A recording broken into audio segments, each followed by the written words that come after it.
Tell me about the project. When did you begin it? Why did you begin it? Was it all time to be with the 50th? Tell me all that kind of stuff. So it was when, I mean, it was in the pandemic. So like Yeah. 2020.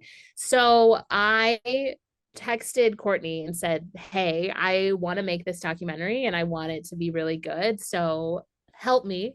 And we ended up, we were going to meet at Starbucks, but all of the tables were closed because it was the pandemic. So we went to a park shelter and like sat down and spent like several hours just like talking it through and making a plan. And so we did, we knew we wanted it to be timed to the 50th, just as like, that was our news peg. So and we talked it through. We knew, that we wanted it to be more than just sort of like a historical retelling of RAGBARI. We knew that we wanted it to be about, people. We wanted it to connect with more than just people who are interested in RAGBARI. We wanted it to be bigger than that. And so we, plotted all that out in our first meeting, mid-pandemic. And then really like got going on it in earnest the January before the 49th ride. So last January, and then kept going from there. So how did you pick the people that you'd focus on? Was that like just spur of the moment? Or was it something that we knew these ones would be good? That was our biggest concern going forward. Is obviously the story had to have the subjects that really propelled it forward. And so as the main sort of producer of the story side, I took that on and started in that January, reaching out in every humanly way possible. So talking to people who had done RAGBARI a lot, talking to people on our staff, just sort of reaching out and saying, what are big stories? What are things that you've covered in the past that might be good for us to look at? Looking at some of the submissions that people had put on social media about their own stories. I ended up doing more than a dozen phone interviews, which became a little bit fewer, probably a dozen video interviews. And then we ended up with about 7 storylines that we actually followed and 4 that end up in the film. Well, and then have you guys been on a RAGBARI before? Have you done the whole thing? Or was this like, oh, wow.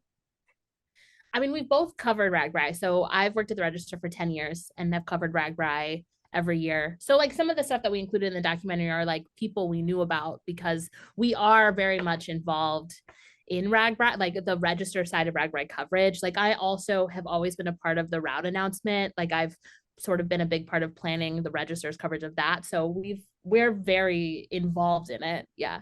Yeah. So it wasn't a surprise for us. But then on a day-to-day basis, how do you know who to track? Or do you have other people who are going to do all that? And so you make sure you get something from each of them every day, or what?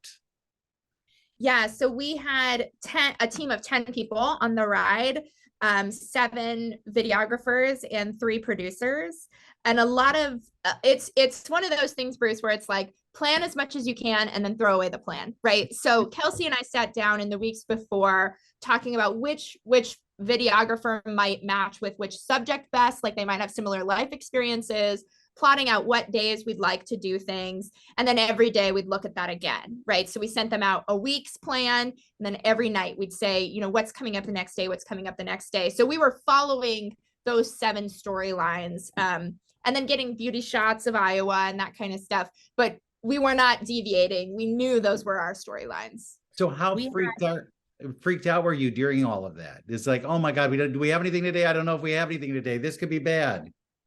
I feel like, I mean, Courtney and I feel like we really knew what we wanted to capture because we had also spent time with some of the main people that ended up in the documentary. We had spent time with all of them before the ride. So we sort of knew like what days were important, what moments were important, and we had kind of an idea of how their week was going to go. And so I felt like we sort of knew when we needed to be, like where we needed to be. And I think we really hit those marks pretty well. There was some adjusting. We had one photographer ride the whole ride and he bounced around with different characters. So he spent time with sort of all of our main people. We had one photographer who Courtney got a bike part of the way through. We realized that it made sense to be on a bike with someone. So we Courtney found a bike. We got another photographer on a bike. And I think that's where having a partnership really came into play. Because I feel like anytime I was reaching that peak anxiety, I could turn to Kelsey and she could calm me down, and same thing for her, right?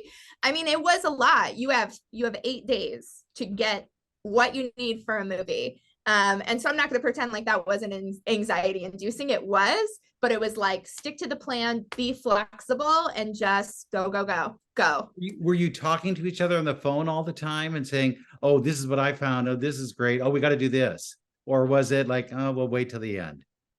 No, we had text going, as you can. You're in the middle of nowhere in RAGBARI. So we had text going all day long. And then every night at 5, we had this meeting with everybody from our team. You were expected to be there.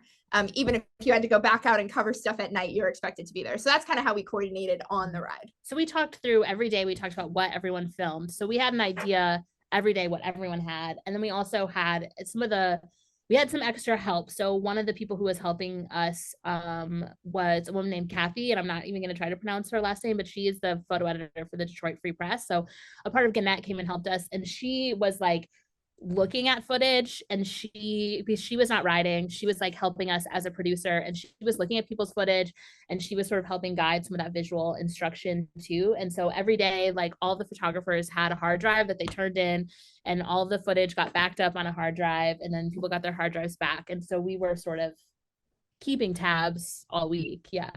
There weren't tragedies then where you go, oh my God, we didn't get it, or I forgot to turn the camera on, or anything like that.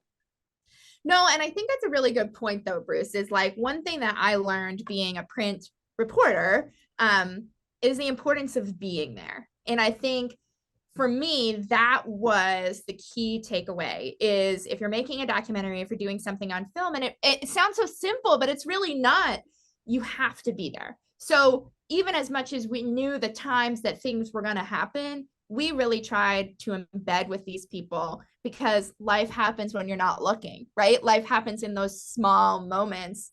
And we just tried to be with them as much as possible, because we can't recreate it. At least in our form of our documentary, we don't have animations. This is all things happening in the time that they happened. And so then the documentary is based on what we experienced, right? So it's sort of like, we had an idea of what was important to everyone's storyline, and then we sort of took stock of what we had, and that was how we determined what was in the documentary. So at the end then, what did you say to each other when it was done? I mean, not the documentary being done, but when RAGBARI was done, did you go, did we get everything? Do we have everything? Do we need something more? Or do you just kind of sigh and say, well, let's see what we've got and go from there? I wish I was not so type A and anxious, but 100%. I mean, driving back from Lansing to Des Moines, that's a 4-hour car trip to think about, did we get it all? So I was definitely a little nervous.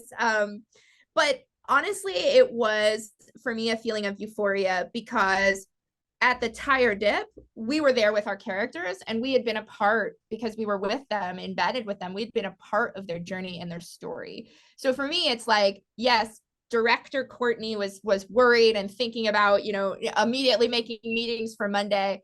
But Courtney, who was experiencing it with these people, understood that they were overcoming and they were celebrating. And I was excited to be a part of that. Yeah, so, I think it felt like we got it. Like, yeah. It felt like the stuff that we because we were interviewing everybody as they arrived, like as they were in line to go to the tire dip, and the stuff that we were talking about in those interviews was like, holy shit, like, we are gonna have a good documentary. Like, we just captured something really powerful. And that, I absolutely felt that when we got to the end, like, oh, this is gonna be good. Yeah. So when did you get a first edit then done? How long did that take? Well, we had 70 hours of footage by the time we were done with RAGBARI. How many? Say again, how many? 70 hours. 70 hours. Oh, great. So I watched all of it. So that was the next step. So in like August, September, October, and even like November, December, like really just like that, I spent all that time just watching, organizing it, cataloging it. And then we really didn't have sort of like a shape until February. Yeah. Yeah, February. So Courtney sort of worked on we had these in-depth interviews with everyone. And so Courtney really worked on that piece. I really worked on the visual piece. And then we worked together to put that together. And that was February. Yeah. Well, then when did you finally see one that you said, okay, we can show this to somebody else? March. I think we had sort of a rough draft because we sent it to a lot of, as many people as we could think of to sort of give us feedback. And that was, I think, in March. Yeah. It was like done in April. Because we worked with Iowa PBS on like color correcting and audio mixing. And that was in April. So like March and April were sort of like, we like have something and like we're showing it to people and we're like tweaking it and moving things around. And it was officially done like days before we premiered it. Yeah. What did you learn from doing this? Was there something about yourselves that you learned? Was there something about, I mean, sure, it's a new skill, but right. Doing all this, I found when I've done, a series or something, that at the end, I almost am overwhelmed. And then I feel like I am saying goodbye. And I don't want to say goodbye to that project, if you will. And then I learned something about myself in the process. But did you do anything like that? Did you find anything like that? Absolutely, Bruce. And my answer is kind of twofold. I think for someone working on this project, what I learned is that there's always a deeper meaning. There's always a universal truth, and it connects us and reveals that net that really is there to catch us and lead us home.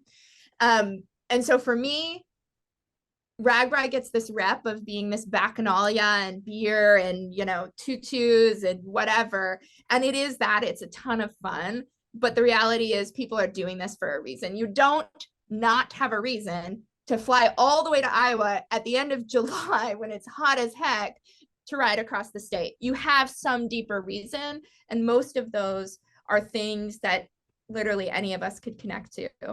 And then just on a personal level, I really didn't know that the skills I had as a print journalist translated into anything other than writing for a newspaper. I really didn't think that I could do this. I honestly didn't think I could do this. And I was put in this leadership role and took along with Kelsey. And what we have is life-changing for me, life-changing for the people that were in it. I think it's pretty damn good, Bruce. I think it's pretty damn good. So for me, I learned that I have so much more potential than I ever gave myself credit for. Kelsey, I think it was very much like we can do, I feel like we can do anything, like we did this, we can do anything. When we sort of started talking about this with other people, I think there were a lot of people who didn't get it or didn't really see the vision. I mean, I don't think no one really like got it or saw the vision except for us. And so it felt like the whole time that we were like we knew that we had a good idea. Like we knew that this was a good project. And so we really had to believe in ourselves, and we really had to push each other forward the whole time, because we did not have anybody who was like, we had support of Carol Hunter. So our editor, Carol, was really like our biggest support in this. And beyond that, it was, when we talked to other people, it was like, oh, like this sounds like a tall task, or like, oh, like, why do you need an hour to talk about RAGBARI, or like, how could this possibly be interesting, or like, what in the world are you doing? But like, we knew we had a good idea, and we just kept pushing forward. And I think what we've seen as a result has been really amazing. I mean, I think we really did make something good. And I agree with you. But Thank you. There was somebody, and help me out who it was, said something about RAGBARI builds character or reveals character. Was that Dana that said that? Yes, Dana. That is Dana, the guru known as Dana. And when you hear something like that, do you go, oh my God, that's like, we got to get that in? I mean, how does something like that hit you? Deeply. I think it happens both visually and in the audio and what you're saying. And I think that was really a really interesting dynamic that we had as we were working on this. But you feel that in your bones, right? I mean, it's kind of the same as being a print reporter. When someone says something like that, that's so true and so deeply revealing of themselves. Like you feel it through your body. It's a physical reaction. The antenna goes up and you go, I Yeah. gotta get this in somehow, right? You got to figure it out, right? And so those moments happened with each of the characters in separate moments. And then I didn't get to experience this necessarily, but in the edit, seeing some of these like purely visual moments was I had that same experience. I mean, we had this moment where we needed like a very small clip to kind of act as a connector, and we had like used a bunch of drone clips. Like we were kind of, I mean, what I want to say is we were like searching through the cutting room floor, truly, and out comes this moment that Kelsey had filmed where it's just silence, and then you see the bike shadow on the cornfield, and you hear just a little bit of bike noise and the bike shadow go across.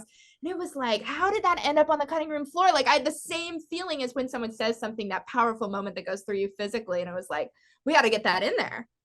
We got to get that in there. Well, then when you are finished with this, do you say right away, I want to do another one, another kind of film? Or do you say, we're good for now?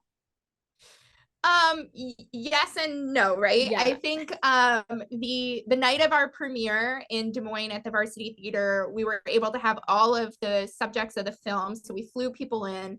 And it is truly one of the most meaningful moments of my life to be able to watch this with those people who were so open and so honest and so giving with us, to hug them, to see them cry, to laugh with them.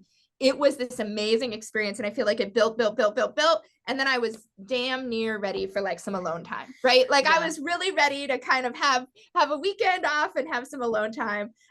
But you know, it's been a few months since then. And yeah, I'm definitely itching to get back out there. I mean, were you worried that they wouldn't like it?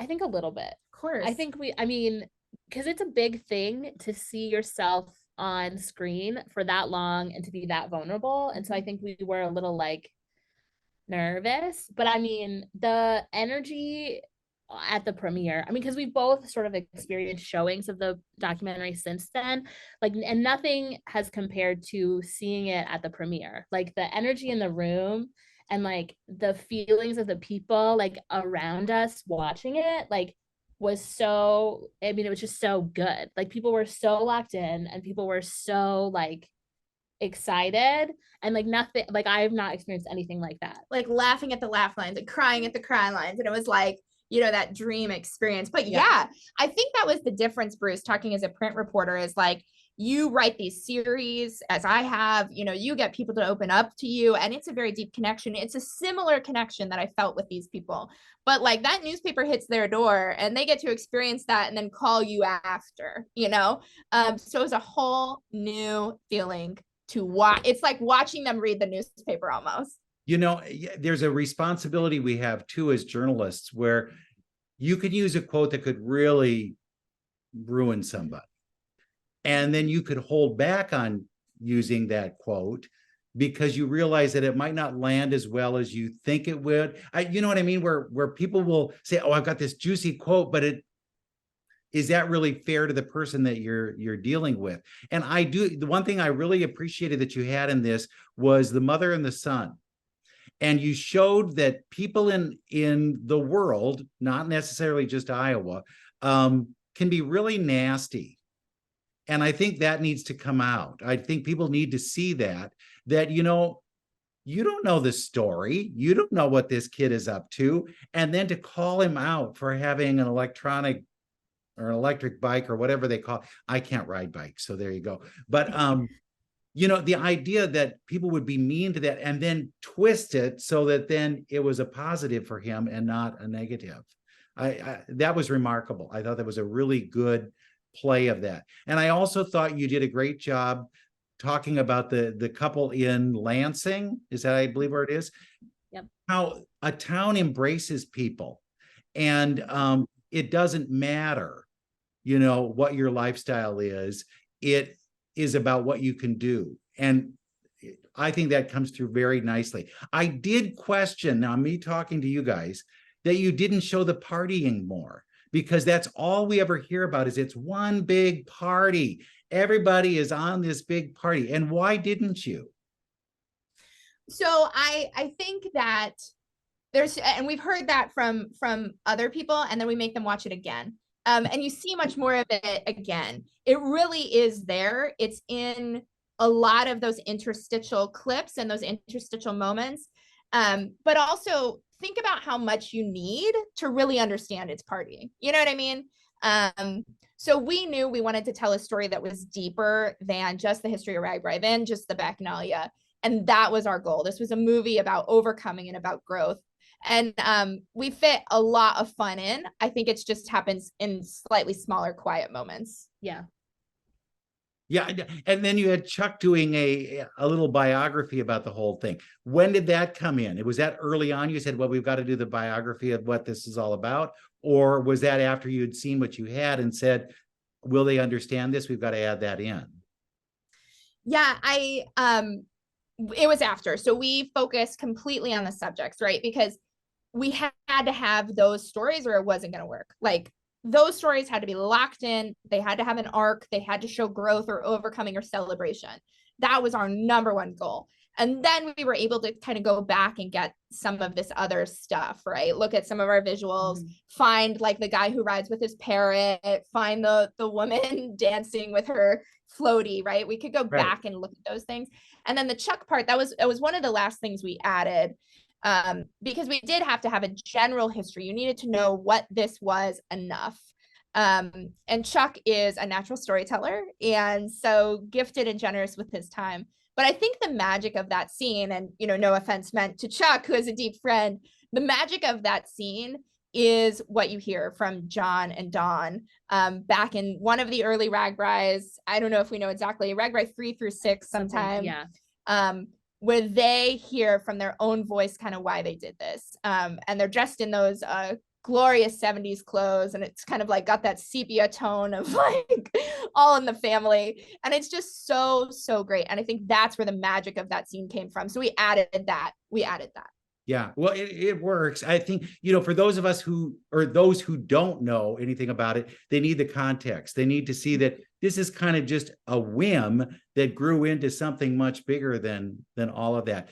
When you look at all the people, and you've talked about it, but when you look at them, why are they going on RAGBARI? Is it just a vacation? Is it just and you have ones who actually have a purpose, but are most people just doing it for fun? Sure, certainly. I think that's kind of what I tried to touch on a little bit earlier. I would say most people honestly have a why they ride that they could tell you directly. And it would be more than just vacation or more than just family or more than just fun. A lot of people, again, think about how long this takes. It's essentially 2 weeks. If you put in travel time to get to where you're going, you've got to ship a bike. You've got to have that much time off, be able to camp outside, or you've already done the run of the hotels. You've got to have money along the way. This is an investment. This is not something that you truly do on a whim. The time of whim is over. This is very much an investment. A lot of people have a deep-seated reason. They're on a weight loss journey. They're celebrating or mourning a person lost in their life. They're marking a new moment, a new chapter. You have that. And to the people who say it's just for fun or it's just my vacation, I think ask them again. And you'll start to get that story. It's like, well, how did it become your annual vacation? Well, the first time we went on it, I was getting married and I needed something to be only mine, right? So I think a lot of people might say to you, fun, beer, whatever. Ask them again. Well, and I think what is it? They recommend to train for RAGBARI, you have to have ridden at least 1,000 miles already. You don't put in 1,000 miles on a bike just for bikes that are cool, right? I think, and you also don't spend, it's a journey, right? I think, and you spend so much time on your bike with yourself or on your bike with your friends or on your bike with your family. You don't do that. You don't have that lived experience without something else happening, Well, I think people want to prove they can do it. I think that's a real big thing for whenever I talk to people about it. I say, why do you go on this? Well, I'm getting older and I want to say I have done it at least once.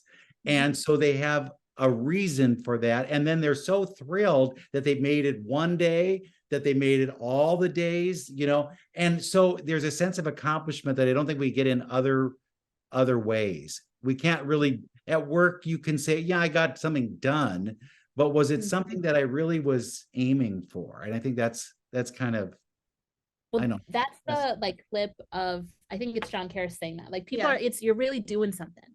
And Yeah. like, you're outside of your daily life and you're really doing something, and it's something interesting and it's something different and it's an adventure, right? And I think so few things in our life are physical, mental, emotional, and spiritual.